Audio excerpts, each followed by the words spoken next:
Hi friends, இப்போ நம்ம சிந்து பைரவி பார்க்க போகிறோம். சிந்து பைரவியில் நம்ம ஆறுமுகம் தான் எப்பொழுதும் உரண்டை இழுப்பாருன்னு பார்த்தா நம்ம பைரவி இப்போ உரண்டை இழுக்கிறாங்க. பரவாயில்லையே, எனக்கு பிடிச்ச கலர்லாம் நெய் பாலிஷ் வாங்கிட்டு வந்து கொடுக்குறேன்னு சொல்லிட்டு சும்மா கண்ணா பின்னா நக்கல் அடிக்க, அதுக்கப்புறம் ஆஃப் பண்ணுற விதமாக ஒன்று பொசுக்குன்னு நோஸ் கட் பண்ணி விட்டாங்க. நோஸ் கட் பண்ணுறதுல ஃபேமஸே நம்ம பைரவி தானப்பா, அவங்களையும் மிஞ்சிட்டியப்பா அப்படிங்கிற மாதிரி. அப்படி என்னப்பா நோஸ் கட் பண்ணேன்னு பார்க்குறீங்களா? இது ஒன்றும் உனக்கு வாங்கினது இல்லை, காயத்ரிக்கு வாங்கினதுன்னு சொல்லி நோஸ் கட் பண்ணி விட, பரவாயில்ல நான் வச்சுக்கிறேன்னு சொல்லிட்டு வச்சுட்டாங்க. எனக்கு நீ பிடிச்சது இப்போ ஒரு பெரிய கிஃப்ட் கொடுக்கணும்னா ஒரே ஒரு கிஃப்ட் மட்டும் கொடு அப்படின்னு சொல்கிறாங்க.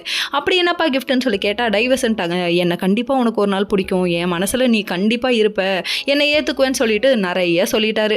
சொல்லிட்டு இவங்க கிளம்பி போயிட்டாங்க. ஒரு பக்கம் நம்ம சிந்துவை காமிக்கிறாங்க. சிந்து என்ன பண்ணுறாங்க தெரியுமா? வேற ஒருத்தர் வந்து கை கழுவிட்டு இருக்காரு. அப்போ ஒரு பொண்ணுக்கிட்ட செல்மிஷம் பண்ணிட்டு இருக்காருன்னு நினச்சி பலார்னு அடிக்க, கடைசியில் நிற்க வச்சு நீயும் அடிமான்னு சொல்கிறாங்க.